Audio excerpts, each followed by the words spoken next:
Good morning সকলকে। আবার একটা নতুন দিনের সূচনা হলো চা দিয়ে। চলো এবার আমরা যাব হচ্ছে লালকুয়া স্টেশন থেকে যাব হোটেলের দিকে। আমরা আজকে জিম কর্বেট হোটেলের ফরেস্টের সামনের হোটেলে থাকবো। সেখান থেকেই আমরা গাড়িতে রওনা দিচ্ছি। আমরা একটা গাড়ি দিয়েছে, সেই গাড়িতে করে আমরা যাচ্ছি। জঙ্গলের মধ্যে দিক দিয়েই আমাদের যেতে হচ্ছে জিম কর্বেটের যে হোটেলটা আমাদের দিয়েছে সেই হোটেলের দিকে। এই রাস্তাটা দিয়েই টোটাল আমরা যাব হচ্ছে জিম কর্বেটে ওখানে। হোটেলে পৌঁছেছি। হোটেলের ভেতরের অ্যাম্বিয়েন্সটা ঠিক এরকম থাকবে। ভেতরে তোমরা বসার জায়গা, সমস্ত কিছু গার্ডেন এরিয়া পাবেন। এখানে দুপুরের খাবার চলছে। এখানে ভেজ ননভেজ দুবাই খাবার দাবার পাবে তোমরা এখানে।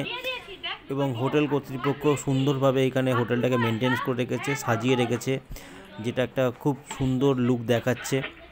আমি হোটেল কর্তৃপক্ষের ডিটেলস তোমাদের এই ভিডিওর মধ্যে আমি দিয়ে দিচ্ছি।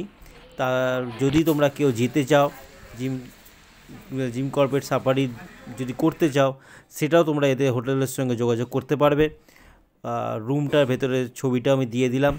আরও অনেক ভিডিও আসছে, উত্তরাখণ্ডে নতুন ভিডিও আসবে। রুমে চলো টাটা। আরও নতুন ভিডিও আসছে, চলো টাটা।